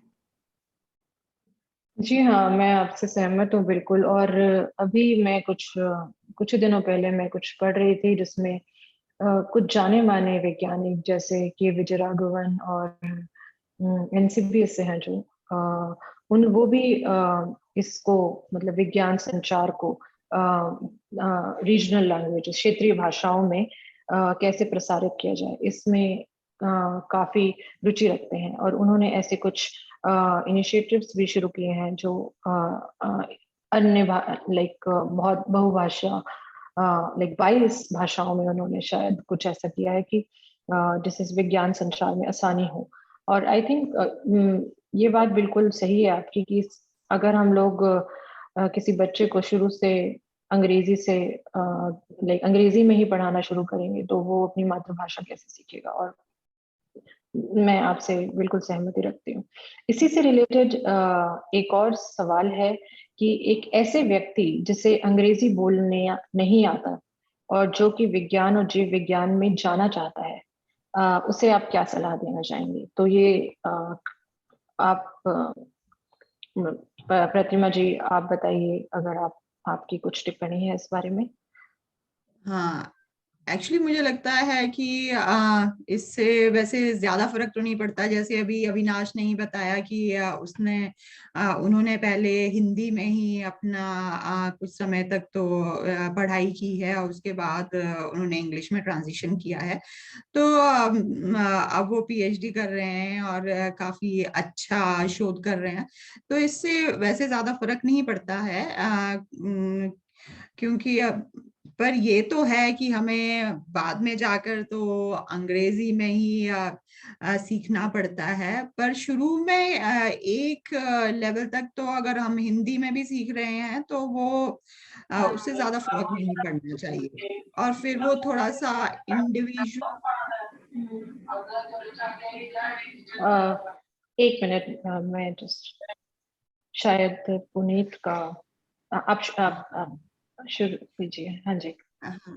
फिर वो थोड़ा सा बच्चों पर भी या फिर इंडिविजुअल पर भी डिपेंड करता है कि उसका अगर इंटरेस्ट है तो फिर वो उसके लिए उसको कोई रोक नहीं सकता है। फिर तो लैंग्वेज से मुझे लगता है कोई फर्क नहीं पड़ता है ज्यादा कि आप हिंदी में पढ़ रहे हो या इंग्लिश में पढ़ रहे हो। क्योंकि कुछ बच्चे वो अगर उनको करना ही आगे जाकर विज्ञान है तो बहुत लोग बहुत सक्सेसफुल हुए हैं, जबकि वो वैसे बैकग्राउंड से नहीं आए हैं जहाँ पे हमेशा अंग्रेजी में ही पढ़ाया गया हो या इंग्लिश में पढ़ाया गया हो। तो ये हमें उससे तो कोई इनहिबिशन नहीं होनी चाहिए।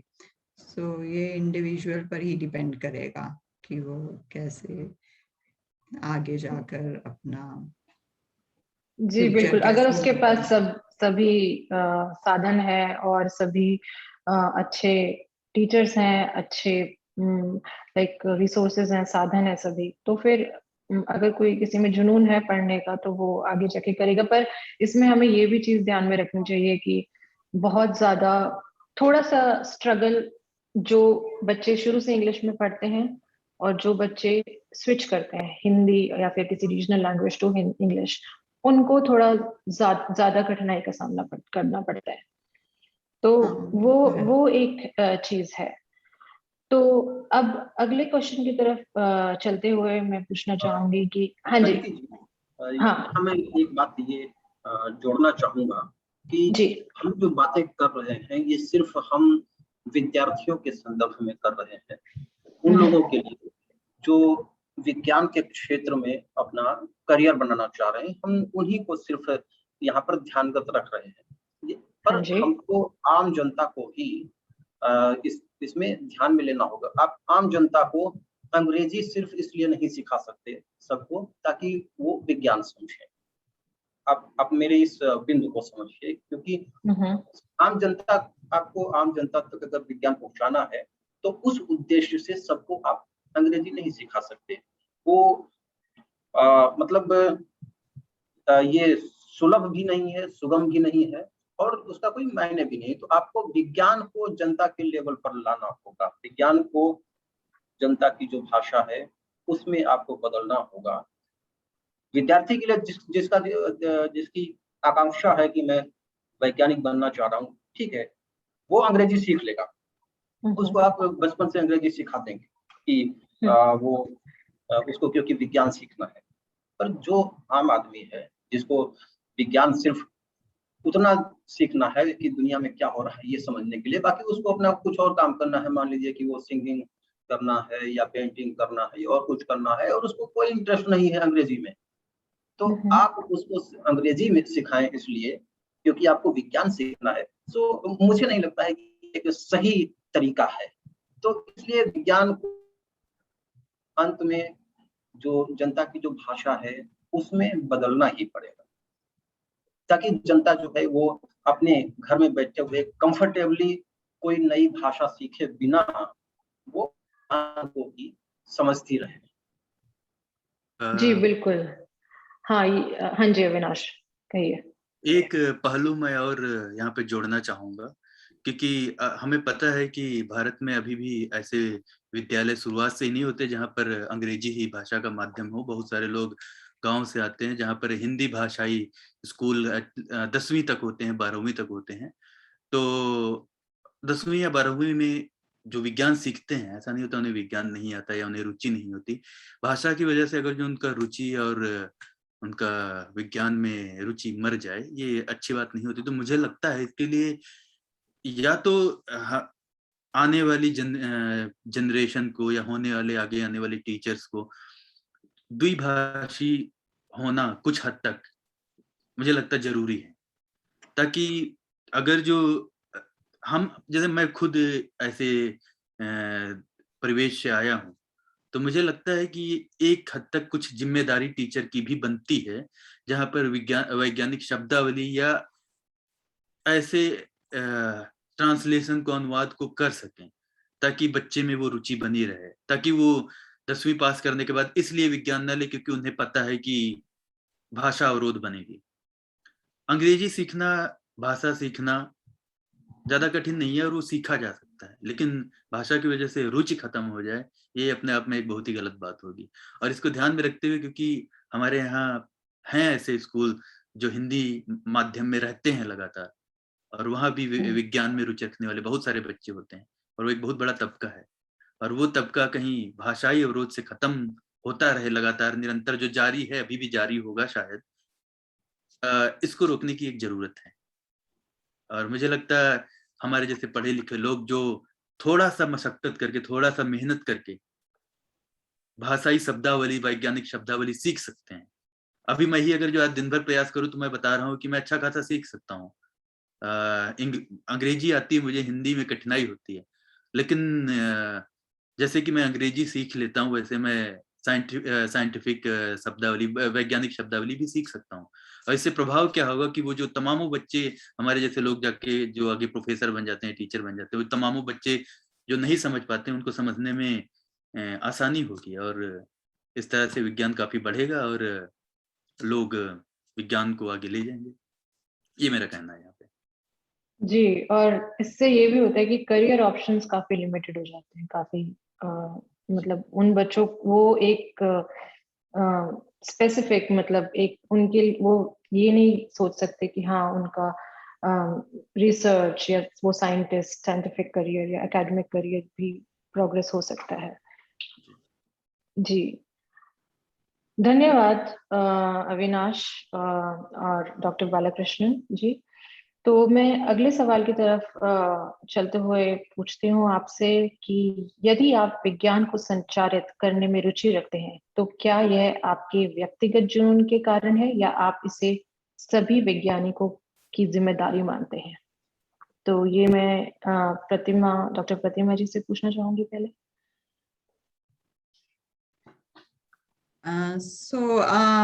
मेरे ख्याल से तो ये सभी वैज्ञानिकों पर ही एक बेसिकली क्या बोलेंगे कि सभी के लिए ये आवश्यक होना चाहिए कि वो अपना विज्ञान जो है वो सभी जन जन तक पहुंचा सकें और उन्हें पहुंचाना चाहिए। लेकिन वहां पर भी यही है लिमिटेशन तो कि सभी वैज्ञानिक तो इंडिया में भी बेसिकली वो हिंदी तो सबको नहीं आती है और कम ही लोग होते हैं जो हिंदी में।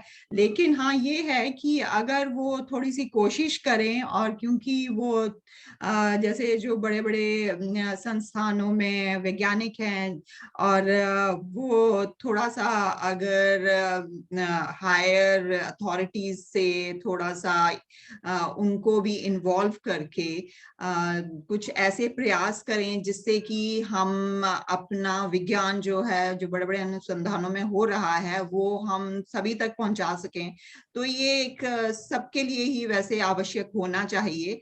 और उसके लिए कहीं कहीं पर तो प्रयास हो ही रहे हैं, लेकिन ये जरूरी है कि अब ये हम कैसे कर सकते हैं या हमें कैसे इनिशिएटिव लेने चाहिए, तो उसके बारे में थोड़े सोचने की जरूरत है कि कैसे हम पहुंचा सकते हैं कि लोग जाके या तो स्कूल्स में जाकर, जैसे कि गवर्नमेंट स्कूल्स हैं, या फिर किसी क्राउड में जाकर हम अपना कैसे वो कर सकते, जैसे कुछ कैफे और कुछ नए नए लोगों ने इनिशिएटिव लिए। आई थिंक NCBS जो है वो लोग करते हैं कि वो कॉमन लोगों सोसाइटीज में जाते हैं और वहां पर जाकर अपने रिसर्च के बारे में लोगों को बताते हैं। तो एक बहुत अच्छा इनिशिएटिव है। ऐसे ही मुझे लग रहा है हर अनुसंधान को करना चाहिए कि वो अपना अलग अलग हर साइंटिस्ट को रिस्पॉन्सिबिलिटी दे दे कि आज ये वाले साइंटिस्ट अपनी जाके किसी एक सोसाइटी में या कहीं पर जाके या गांव में जाकर अपने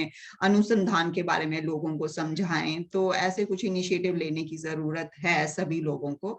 तो ये काफी अच्छा रहेगा, बच्चे भी इससे प्रोत्साहित होंगे और लोगों को भी काफी पता चलेगा कि अनुसंधानों में कैसे क्या विज्ञान चल रहा है। तो ये एक अच्छी चीज रहेगी। बहुत ही अच्छा पॉइंट बोला प्रतिमा जी आपने, ये क्योंकि ये बहुत जरूरी है जागरूकता, साइंटिस्ट जो हम लोग वैज्ञानिक हैं उनके बीच की, उनमें ये भावना होना कि हाँ, और या फिर एक प्रोग्राम अलग सा बना देना इंस्टीट्यूट्स की तरफ से कि हाँ आपका ये कर्तव्य है कि आपको इन बच्चों को या इन स्टूडेंट्स को जाके ये चीज बतानी है, अवेयरनेस फैलानी है। या बहुत ही बढ़िया पॉइंट।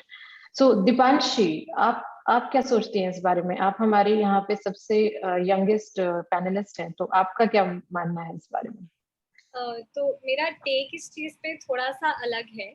जब बात आती है कि साइंस कम्युनिकेशन के लिए आपकी खुद इसमें रुचि है या नहीं, तो मुझे एक चीज़ ये लगती है कि क्योंकि अभी बहुत ही हाल ही में ये चीज़ हुई है कि मुझे अपना करियर पाथ चूज करना था, तो ये चीज़ मुझे एक समझ आई थी कि जब साइंस विज्ञान की बात आती है, तो जब तक आपकी खुद की रुचि उस चीज़ में नहीं है, तो उस चीज़ का पॉइंट नहीं रहेगा। तो सेम वे अगर कम्युनिकेशन की बात आती है, मुझे लगता है हर कोई जो कि साइंस में है वो कहीं ना कहीं इस बात को समझता है कि विज्ञान के पास हर चीज़ का जवाब है। और मुझे ये भी लगता है कि जितने भी लोग विज्ञान में हैं वो ऐसा कभी नहीं चाहेंगे कि कोई ऐसा पीस ऑफ इंफॉर्मेशन जो उनके पास है वो पूरी दुनिया को वो ना बताएं जाके। तो जैसे मैं अपने लेवल पर बात करूँ तो मुझे कोई छोटी से छोटी चीज़ भी पता चलती है तो मेरा भाई अभी 10th में है, मैं सबसे पहले वापस आकर उसके बताती हूँ।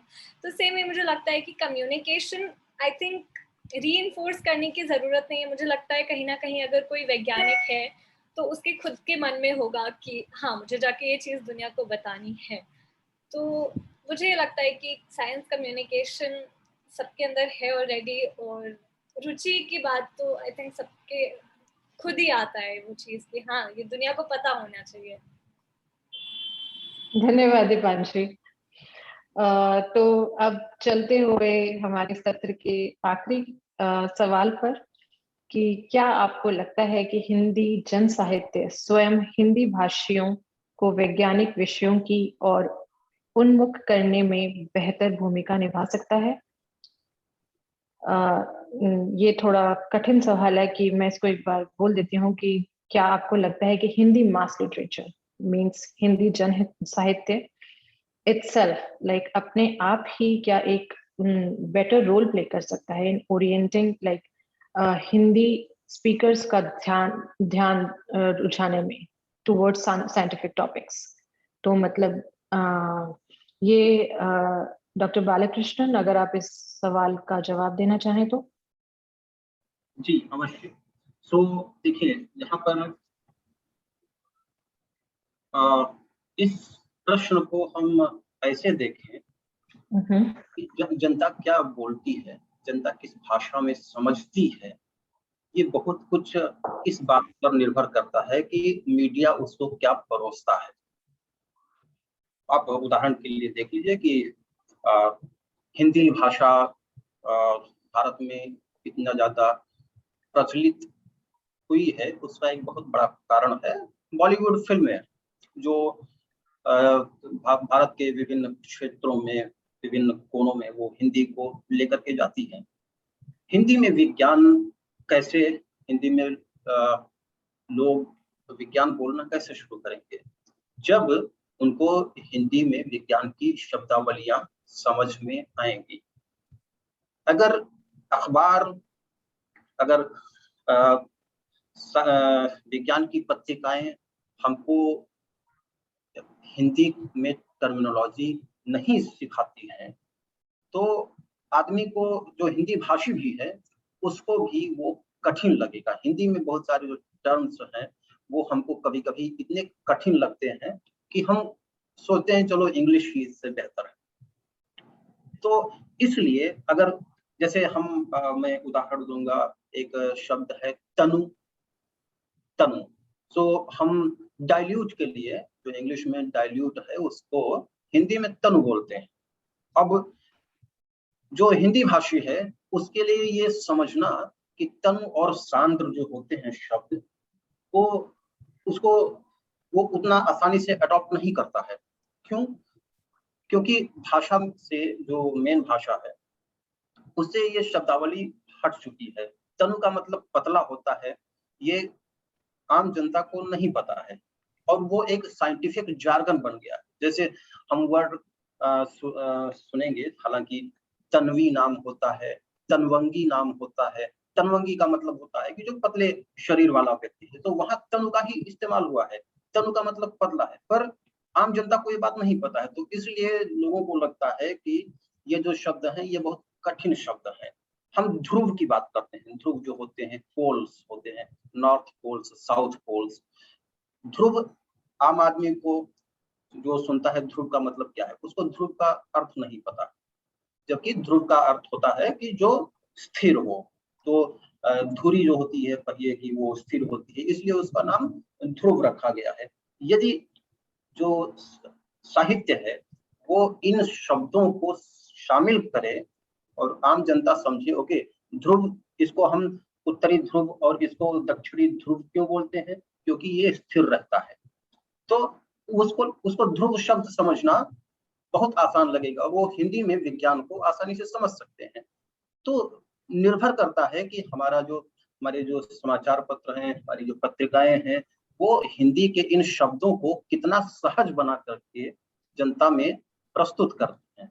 तो इसलिए और उसी से फिर ये निर्धारित होगा कि जनता हिंदी में विज्ञान को पढ़ना पसंद करेगी या नहीं। जैसे ब्लैक होल के ऊपर शायद जेवी नार्लिकर या किसी का कोई उपन्यास या कहानी है, हिंदी में उसको कृष्ण विवर नाम से रखा गया है। So that's a very good translation of the word black hole, कृष्ण विवर। वो ये बहुत सुंदर शब्द है, लेकिन हिंदी भाषी उसके प्रति आकर्षित, हिंदी भाषियों को आकर्षित होना चाहिए, और वो जब उसको आकर्षित होंगे कि इतना सुंदर शब्द है, तो वो उसको पढ़ेंगे, उसको प्रचलित करेंगे, और हिंदी में फिर विज्ञान बढ़ेगा। पर यहाँ एक और मुश्किल की तरफ मैं पॉइंट आउट करता हूँ कि हम दरअसल हिंदी भाषी जो हैं, और मैं यहाँ जब बात करता हूँ तो कई बार क्या होता है, जनरली मैं इसको हिंदी तक सीमित करके नहीं रखता हूँ। मैं नहीं मानता हूँ कि बहुत सारे जो शब्द हैं हिंदी में, वो बहुत सारे, स्पेशली जो नॉर्थ इंडियन जो लैंग्वेजेस हैं, इवन इंक्लूडिंग बांग्ला, पंजाबी और गुजराती, बहुत सारे शब्द हैं जो इन सब में कॉमन हो जाते हैं, मिलते हैं। मैं अभी उड़ीसा में हूँ और मैं देखता हूँ कि बहुत सारे शब्द जो हमारी मातृभाषा में जो बोले जाते हैं, वो यहाँ उड़िया में मैं देख रहा हूँ कि वो शब्द सेम इस्तेमाल होते हैं। तो ऐसे शब्दों को हम विज्ञान में रख सकते हैं, और बहुत मुश्किल यह काम नहीं है। जिस मुश्किल की तरफ मैं इशारा कर रहा था वो ये था कि हिंदी भाषी जो होते हैं, वो हिंदी के नए शब्दों को सीखने से ज्यादा डरते हैं एज कंपेयर टू अंग्रेजी के नए शब्दों को सीखने। वो अंग्रेजी की अपनी वोकैबुलरी को स्ट्रॉन्ग करने में वो एक्साइटेड होंगे, ओ आज नया शब्द सीखने को मिला। आप हिंदी की बात करिए, उन्हें वो एक्साइटमेंट नहीं मिलेगी। तो ये भी एक बहुत बड़ा कारण है कि इसलिए हिंदी में तकनीकी शब्दों को प्रमोट कर पाना इसलिए मुश्किल हो जाता है। पर अगर हिंदी व्यक्ति, जैसे मैं इनका जेवी नार्लिकर, जयंत विष्णु नार्लिकर, बहुत आप लोगों ने जिन्होंने विज्ञान की कथाएं वगैरह पढ़ी हैं, सुना होगा, जानते होंगे, एक महान साइंस पॉपुलराइजर रहे हैं। उन्होंने मराठी में लिखी है, इंग्लिश में लिखी है, उनके बहुत सारे हिंदी ट्रांसलेशन भी आए हैं। मैं देखता हूँ कि किस तरीके से मराठी शब्दों में वो विज्ञान को बड़े अच्छे से वो करते हैं, और बहुत सारे ऐसे शब्द हैं जो हिंदी में हम उन शब्दों का प्रयोग नहीं करते हैं, हम उनको क्लिष्ट मानते हैं। सामने वाला यदि कोई बोलेगा तो हम हंसेंगे भी, पर वो शब्द दूसरे भाषाओं में यदि जाएं, बांग्ला में जाएं या मराठी में जाएं, वहां पर वो शब्द आम बोलचाल में प्रचलित है। तो यदि हम ये प्रवृत्ति अपना पाए कि हम उन शब्दों को आम बोलचाल में रख पाए, ताकि जो वैज्ञानिक जो शब्दावलियां हैं उनको वो हमें एलियन ना लगे, तो हिंदी में विज्ञान प्रसार ज्यादा कठिन नहीं है। तो इसमें जो लोग जो मीडिया में हैं, जो साहित्य लिखने वाले हैं, उनका रोल इसमें आ जाता है कि वो किस तरीके की हिंदी को जनता के सामने परोसते हैं। मैंने कुछ जैसे कविताएं भी पढ़ी हैं। गुलजार की एक कविता है, उन्होंने वो पूरे लिखा है कि कितने बिलियन सालों से ये पृथ्वी चल रही है, और मुझे एग्जैक्टली लाइंस नहीं आते हैं, और इतने बिलियन सालों के बाद में, इंतजार के बाद में तुम मुझे मिली हो, और उसके बाद में किस जाति पाति धर्म की बात कर रही हो। There is two pure science, वो मतलब बिग बैंग से लेकर के अभी तक यहाँ 14 अरब सालों की का जो इवोल्यूशन हुआ है यूनिवर्स का, वो उसकी बात कर रहे हैं। So it is in poetry. इस तरीके से, इसी तरीके से जावेद अख्तर की कुछ कविताएं हैं, उसमें भी वो भी ऐसे ही पूरे ब्रह्मांड कैसे बन रहा है, वो सब उसको वो शायरी में प्रस्तुत कर रहे हैं।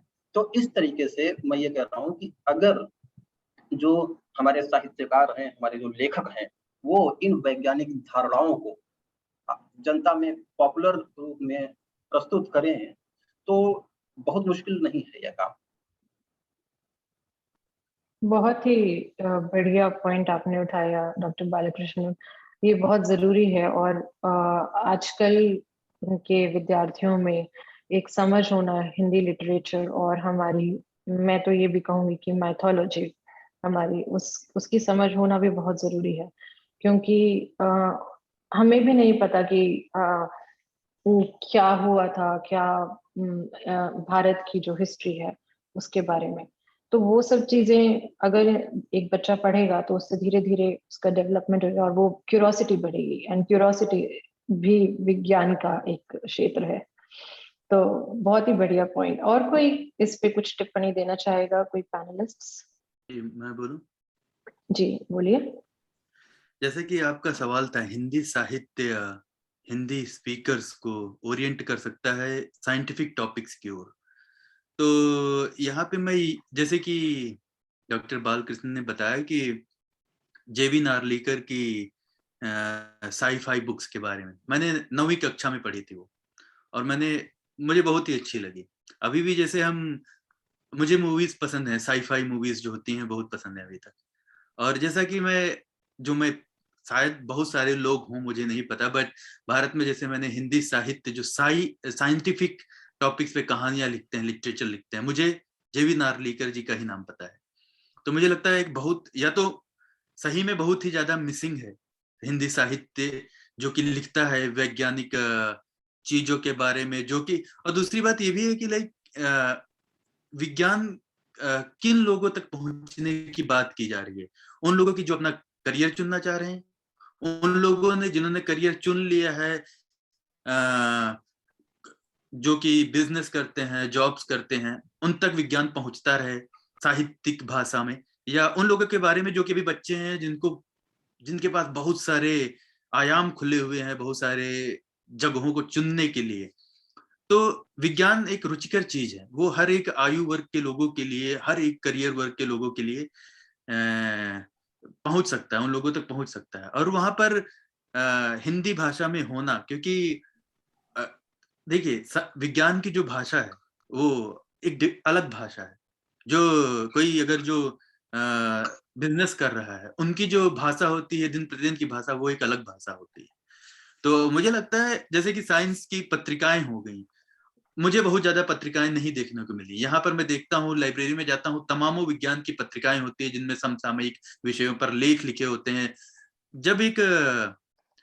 जब लोगों तक पहुंचेगा ना कंटेंट, तो लोग लेना चाहेंगे और ढूंढना चाहेंगे, रुचि आएगी उनमें। तो मुझे लगता है कि अखबार हो गए, नई पत्रिकाएं आनी चाहिए। जिन लोगों में लिखने का जुनून है उन्हें लिखना चाहिए समसामयिक टॉपिक्स पे विज्ञान के, और हर वर्ग के लोगों के लिए लिखना चाहिए। और विज्ञान की जहां तक शब्दावली की बात रही, जैसे कि कभी मैं अखबार पढ़ता था तो उसमें होता था वर्ड ऑफ द डे, आज का शब्द। एक दिन में विज्ञान की क्लिष्ट शब्दावली नहीं सिखाई जा सकती।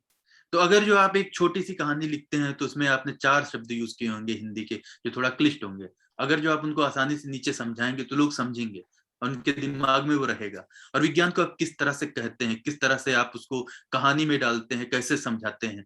आप अगर जो कठिन बनाना चाहते हैं विज्ञान को, तो विज्ञान चाहे अंग्रेजी में ही क्यों ना हो, नहीं आएगा। अगर जो आप विज्ञान को सरलता से परोसना जानते हैं, समझाना चाहते हैं, लोगों में रुचि बढ़ाना चाहते हैं, वो जरूर, ऑफ कोर्स, मतलब ये एक लेखनी का एक स्टाइल है, एक लेखनी का तरीका है। और जैसा कि आपने पूछा, साहित्य में जो लोग होते हैं वो इस तरीके को जानते हैं। और अगर जो वो एक वैज्ञानिक है जो साहित्य में भी रुचि रखता है, तो वो जरूर जानेगा कि विज्ञान को आम जन साधारण तक कैसे पहुंचाएं, साधारण से साधारण भाषा में। जैसे कि मैंने 9th में जीवी नार्लिकर का वो कहानियां पढ़ी थी छोटी छोटी। भले मैं बहुत ही अच्छा विज्ञान में नहीं था, लेकिन मुझे समझ में आया, मेरी रुचि बढ़ी उन अंतरिक्ष के चीजों को लेकर के। भले मुझे पता नहीं था मैं आगे क्या सब्जेक्ट लूंगा, बट मुझे अभी भी अंतरिक्ष में बहुत ही सारा रुचि है। और अब मैं समझने की कोशिश करता हूँ। विज्ञान के लिए जो सबसे अहम पहलू जो मुझे लगता है वो है जिज्ञासा, कौतूहलवश होना, और रुचि होना, और रुचिकर चीजों का मिलना। कितना ज्यादा हम एक्सपोज हैं, आम जनमानस कितना ज्यादा विज्ञान के शब्दावली से मुफालिक होता है, कितना ज्यादा उनके सामने वो आम साधारण दिनों में वो कितना ज्यादा विज्ञान के शब्दों से या विज्ञान की चीजों से रूबरू होता है। जब छोटे पर मैं रेडियो सुनता था तो मुझे याद नहीं उस चैनल का नाम, लेकिन वहां पर दिन भर विज्ञान से साधारण भाषा में, हिंदी में डिस्कशंस होते थे, विज्ञान के टॉपिक पे बातें होती थी, कहानियां होती थी। ऐसा ज्ञान भारती, मुझे लगता है ज्ञान भारती नाम था उस चैनल का, अभी मुझे नहीं पता है कि नहीं। उसने बहुत ज्यादा, मुझे लगता है अभी अगर मैं समझ सकता हूँ तो लिटरेचर का उसने बहुत ज्यादा प्रचार प्रसार किया, साइंस के लिटरेचर का। इग्नू भी कुछ हद तक करता है, वो एक लेवल पे जाने के बाद में वहां पे भी विज्ञान के टॉपिक्स को हिंदी में पढ़ाया जाता है। तो मुझे लगता है हिंदी साहित्य बहुत कुछ कर सकता है। मुझे लगता है अभी जैसे कि है, बहुत हमारा सोशल मीडिया है और बहुत ज्यादा इंटरनेट है, और दूर दराज गांव के छोटे छोटे जगहों पर भी इंटरनेट पहुंच चुका है, जहां पर इंटरटेनमेंट के नाम पे बहुत कुछ परोसा जाता है, बट विज्ञान के नाम पर अगर जो देखा जाए तो मुझे लगता है 1% भी कुछ नहीं परोसा जाता। तो ये लेखकों की, वैज्ञानिकों की, अध्यापकों की, प्रोफेसर्स की, अगर जो सही में कुछ वो एक जो जन साधारण है वहां तक लोगों को विज्ञान से जोड़ना चाहते हैं, विज्ञान को प्रचार प्रसार करना चाहते हैं, तो किया जा सकता है। इसके लिए एक दिशा की जरूरत है, इसके लिए एक मुहिम की जरूरत है, और जब लोग करेंगे तो विज्ञान पहुंचेगा। जैसे मैं यहाँ इजराइल में ही हूँ, मैंने आज तक जब मैं भारत में रहा, बहुत ही कठिनाई होती है, जरूर जरूर, मतलब भारत में इतनी सारी भाषाएं हैं और विज्ञान को हर भाषा में बोलना कठिन है, लेकिन यहाँ पर मैं जैसे रहता हूँ, यहाँ पर लोग पीएचडी में अपना शोध कार्य भी हिब्रू भाषा में जमा करते हैं और बहुत ही आसानी से पूरा हिब्रू में लेख लिखते हैं। तो मुझे लगता है जब एक सिस्टम बनेगा, जब लोग उसमें अपना इनपुट देंगे अच्छे से, तो मुझे लगता है इस कठिनाई को हटाया जा सकता है, और लिटरेचर बहुत बड़ा रोल प्ले कर सकता है, खासकर रुचि जगाने में, जिज्ञासा जगाने में। धन्यवाद अविनाश, बहुत ही प्रशंसनीय स्पष्टीकरण आपके द्वारा। और अब हम अपने इस सत्र को समाप्त करते हुए अपने पैनलिस्ट, हाँ जी, मैं एक छोटी सी टिप्पणी दूंगा कि एक पब्लिकेशन है सरकारी सहायता प्राप्त, नेशनल बुक ट्रस्ट, आप लोगों को पता होगा। नेशनल बुक ट्रस्ट है, ये पुराना है और यहाँ पर काफी सारी अच्छी किताबें हैं, मतलब जो और कम दाम की किताबें उपलब्ध होती हैं विभिन्न विषयों पर, इंक्लूडिंग साइंस। तो हिंदी में और अन्य भारतीय भाषाओं में भी जो आम जनता के लिए किताबें होती हैं, तो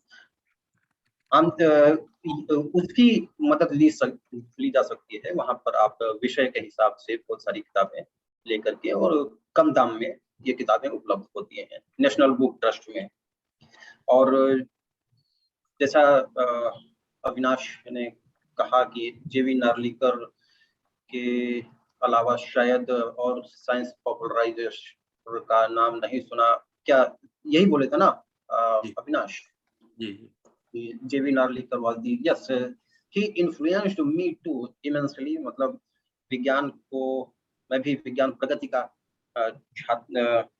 पाठक था, और उसके साथ साथ में इनकी नार्लिकर साहब की किताबों को पढ़ना, और हिंदी में भी पढ़ता था, इंग्लिश में भी पढ़ता था, और कभी मुझे ऐसा नहीं लगा कि हिंदी में, और इनके अलावा जेवी नार्लिकर के अलावा और जो भी लेखक हैं, अरविंद मिश्र रहे हैं, देवेंद्र मेवाड़ी रहे हैं, बुढ़ाकर मुले, सो प्रोफेसर यशपाल जो इनकी डेथ कुछ 1-2 साल पहले हो गई, वो भी, उन्होंने भी विज्ञान के पॉपुलराइजेशन में काफी काम किया है। और इन लोगों के लेखों को, इन लोगों की कहानियों को जो विज्ञान पढ़ते, उनको पढ़ने में मुझे कभी भी ऐसा नहीं लगा कि हिंदी में विज्ञान के लेखों को पढ़ना मतलब कोई कठिन काम है, और इसमें विज्ञान की जो विषय वस्तु है उसके साथ में कुछ अन्याय हो रहा है, ऐसा मुझे नहीं लगा। तो लोग रहे हैं, मतलब बहुत ये लोग बहुत बड़े बड़े नाम है जिन्होंने काफी योगदान दिया है विज्ञान को लोकप्रिय बनाने में, क्षेत्रीय भाषाओं में। अंग्रेजी की बात छोड़ दीजिए, बल्कि हिंदी भाषा में, मराठी भाषा में, इन सब भाषाओं में इन्होंने काफी योगदान दिया है। धन्यवाद डॉक्टर बालकृष्णन जी। ये बहुत ही जानकार स्पष्टीकरण रहा है आप सभी पैनलिस्ट की तरफ से। पर अब मैं, क्योंकि समय का अभाव है हमारे पास, और तो फिर मैं आगे बढ़ना चाहूंगी और पूछना चाहूंगी अपने दर्शकों से कि उनके वो कुछ सवाल प्रस्तुत करना चाहेंगे या उनके कुछ दृश्य हैं जो आज हम लोग हिंदी सेमिनार में पॉइंट्स उठा रहे हैं उससे संबंधित। तो हमारे जगानंद जी ने कहा है कि 12वीं के बाद अंग्रेजी का ही बोलबाला होता, तो मुझे लगता है पहले काम होना चाहिए। तो मुझे जहां तक समझ आ रहा है ये पूछ रहे हैं कि मतलब बता रहे हैं कि 12वीं तक ही अंग्रेजी तक मतलब इम्पोर्टेंट है, जरूरी है। तो इस पे जगानंद जी अगर आप कुछ अपना व्यू पॉइंट इस पे रखना चाहते हैं तो आप बोल सकते हैं। आई थिंक वो चले गए हैं चैट से। अच्छा नहीं, हाँ जी, हाँ जी, हेलो मैम। हाँ जी बताइए। मैं कहना चाहता था कि जैसे हम लोग गांव के क्षेत्रों में रहते हैं तो यहाँ 12वीं तक हिंदी का बोलबाला है। 12वीं के बाद अच्छा। जब हम लोग कभी भी बाहर निकलते हैं या बीएससी में या मेडिकल में या अन्य क्षेत्रों में, तो हमको इंग्लिश से रूबरू होना पड़ता है। जहाँ जाते हैं हमको इंग्लिश मिलती है, हिंदी नहीं रहती है। तो बच्चों को, जो गाँव के बच्चे हैं, उनको कठिनाई होती है कि डायरेक्ट हिंदी माध्यम से इंग्लिश माध्यम में वो आते हैं। तो उनको 1-2 साल तो पहले इंग्लिश के वर्ड को समझने में दिक्कत आती है कि इसकी मीनिंग क्या है, क्योंकि उनकी इंग्लिश बहुत वीक होती है, वर्ड पावर बहुत कमजोर होता है। मैं जब आया था पहली बार तो सम आप 2 वेक्टर सर बोले, तो मैं सम मतलब कुछ समझता था, मैं ये समझ ही नहीं पाया कि 2 वेक्टरों के जोड़ के बारे में बताया जा रहा है। तो ऐसे बहुत सारे विषय हैं जिन पे अभी काम होना जरूरी है। जैसे अभी बीएचयू में मैम हिंदी में बीटेक पढ़ाना अभी चालू किया जा रहा है, और इसी तरीके से अभी आगे भी प्रयोग करेंगे लोग मेडिकल फील्ड में भी। अभी नया रिसर्च इस पे चल रहा है। हम लोग मैम जेनेटिक्स के लिए हम लोग अप्लाई किए थे पीजी के लिए लखनऊ यूनिवर्सिटी में। ये डिपार्टमेंट था ही नहीं, इसको हम लोग शुरू करने के लिए बहुत कोशिश किए। डिपार्टमेंट तो आ गया, लेकिन हम लोग के प्रोफेसर जो मतलब बीसी हैं वो खुद नहीं चाह रहे हैं कि ये स्टार्ट हो पाए। तो सिस्टम के मतलब विषय के साथ साथ सिस्टम की भी कठिनाई है कि हम लोग आगे कैसे बढ़े हैं। बहुत सारे ऐसे स्टूडेंट हैं जो बहुत कुछ साइंस में करना चाहते हैं, लेकिन उनको मौका नहीं मिल पाता है। धन्यवाद जगदानंद जी आपके सवाल के लिए। इसमें से कोई पैनलिस्ट अपना दृश्य प्रस्तुत करना चाहेंगे?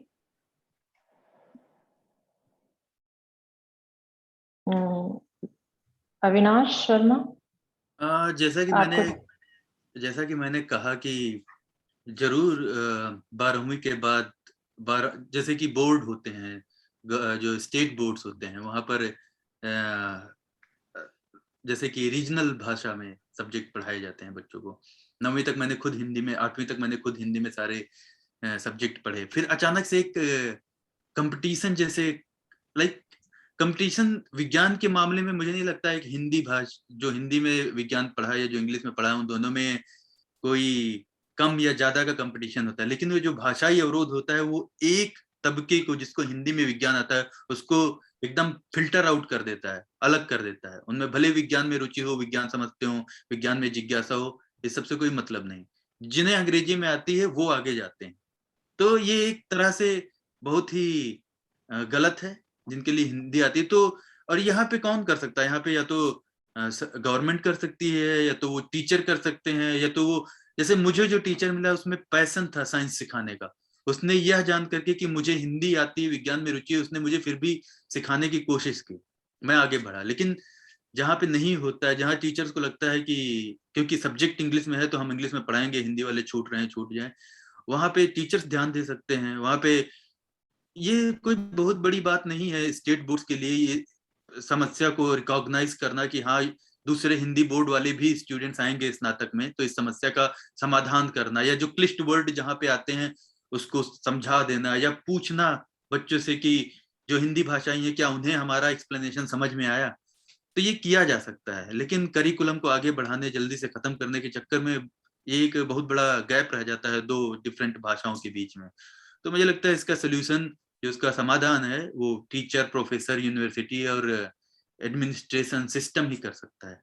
आगे चल के हम लोग सिस्टम बनेंगे तो हम लोग ये चीज ध्यान रख करके हम खुद से कह सकते हैं और इसका सोल्यूशन बोल सकते हैं। स्टूडेंट यूनियंस होती हैं स्कूल विश्वविद्यालय में, टीचर्स की यूनियंस होती है, और ये एक आपसी समझदारी का भी आपसी समझदारी से भी निपटाया जा सकता है। ये एक बहुत बड़ी बात नहीं है।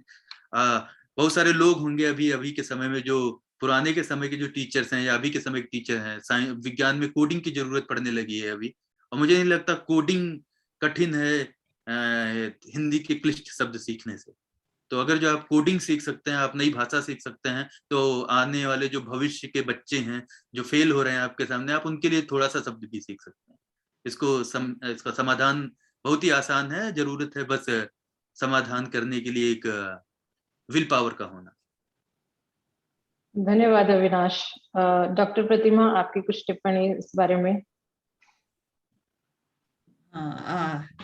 एक्चुअली अभी मुझे लग रहा है ये हिंदी वाली जो समस्या है वो थोड़ा, मुझे लग रहा है जहाँ पे हिंदी ज्यादा बोलते हैं जैसे यूपी, बिहार, वहां पर थोड़ी ज्यादा है एज कंपेयर टू जैसे अभी हम पंजाब में रहते हैं, तो यहाँ मुझे लगता है शायद पंजाबी में पढ़ाया जाता होगा स्कूल्स में, और तो अब यहाँ पे स्पेसिफिकली फिर पंजाबी वाली ऑप्शन जो है वो हमें इंट्रोड्यूस करना पड़ेगा। सो हर एक स्टेट का मुझे लगता है, इंडिया में तो वैसे ही फिर डिफरेंट डिफरेंट हमें इंट्रोड्यूस करना पड़ेगा।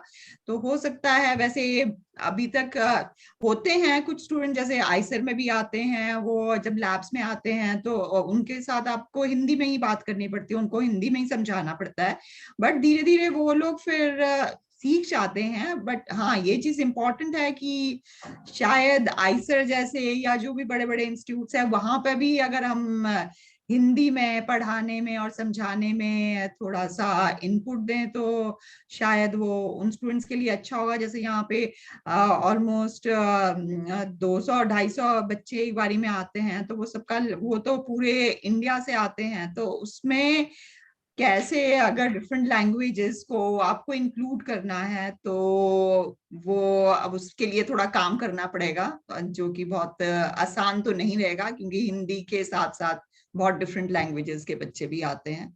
तो इसके बारे में अब गवर्नमेंट ही कुछ सोच सकती है या कैसे किया जा सकता है। बट हाँ, ये तो है कि जो बच्चे थोड़ा इंग्लिश में बहुत ज्यादा प्रॉम्प्ट नहीं होते हैं तो उनके लिए थोड़ा डिफिकल्ट तो है, क्योंकि हम भी अब इतना टाइम कोई इन्वेस्ट नहीं करना चाहता है, या कोई भी साइंटिस्ट वो सोचते हैं कि ठीक है जो इंग्लिश में अच्छा है, क्योंकि वो आगे जाके अब हमें कहीं अब्रॉड अप्लाई करना है तो वो तो हमें इंग्लिश में ही एप्लीकेशंस अपनी लिखनी है, तो वो उन्हीं बच्चों पे ज्यादा फोकस होता है और वही बच्चे थोड़े स्मार्ट आगे निकलते हैं। तो इस सब पे काम करने की जरूरत तो है कि ग्रेजुएशन लेवल तक हम एटलीस्ट इन सब भाषाओं को भी इम्पोर्टेंस दें। जी बिल्कुल, बहुत ही अच्छा आपने पॉइंट उठाया। और इसी पे बोलते हुए मैं भी आइजर कोलकाता से हूँ, मैंने अपनी पीएचडी वहां से की है। तो वहां पे बहुत ही अच्छी मुहिम चलाई थी, आइजर के बच्चों ने ही मिलके, बीएसएमएस और पीएचडी स्टूडेंट्स ने मिलके उन्होंने एक ऑर्गेनाइजेशन की शुरुआत की थी जो एक पहल करके है। तो वो क्या करते थे, जो आसपास के बच्चे थे जो या तो स्कूल नहीं जाते थे या फिर स्कूल जाते थे पर उनकी पढ़ाई बंगाली में होती थी, तो वो क्या करते थे कि उन्हें इंग्लिश और हिंदी में पढ़ाते थे इवनिंग में। तो उनके कुछ निर्धारित समय वो करते थे कि हाँ छुट्टी वाले दिन सैटरडे संडे को पढ़ाएंगे, या फिर शाम के वक्त वो टाइम निकाल के मतलब वो अलग अलग सब्जेक्ट्स पढ़ाते हैं, जिस बच्चे को जो सब्जेक्ट आता है, जिस स्टूडेंट को जो सब्जेक्ट। तो ये भी बहुत अच्छी एक वो है, सोच है मतलब स्टूडेंट्स की तरफ से। और टीचर्स भी इसमें काफी प्रोत्साहन देते थे उन लोगों को। तो ऑडियंस में से या दर्शकों में से किसी को अगर कोई क्वेश्चन या कोई सवाल पूछना है तो वो अपनी वीडियो और ऑडियो ऑन करके पूछ सकते हैं, अगर कोई और सवाल है तो।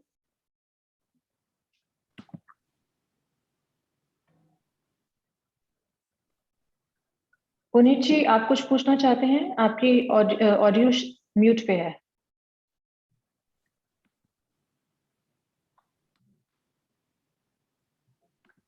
नहीं, तो फिर ठीक है। तो सभी प्रतिभागियों और एक मिनट, कुछ डिस्टरबेंस आ रही है आई थिंक। तो हम अभी यही रैप अप करते हैं। तो पैनलिस्ट हमारे साथ जुड़े रहें और जीएससी बहुभाषी संगोष्ठी श्रृंखला के चौथे सत्र में योगदान के लिए और हमसे जुड़ने के लिए धन्यवाद। Sorry about that. तो बहुत ही दिलचस्प सत्र रहा है। मुझे उम्मीद है कि आज इस संगोष्ठी की शुरुआत उन लोगों के लिए दरवाजे खोल देगी जो प्रतिभाशाली हैं और विज्ञान में रुचि रखते हैं, लेकिन भाषा की बाधा के कारण पिछड़ जाते हैं। हम भारत में बोली जाने वाली हिंदी और अन्य क्षेत्रीय भाषाओं में विज्ञान संचार को बढ़ावा देने के लिए इस तरह के और सत्र लाएंगे। धन्यवाद सभी का। पैनलिस्ट हमारे साथ जुड़े रहें और ऑडियंस आप अपना लीव कर सकते हैं शो, ये सेशन।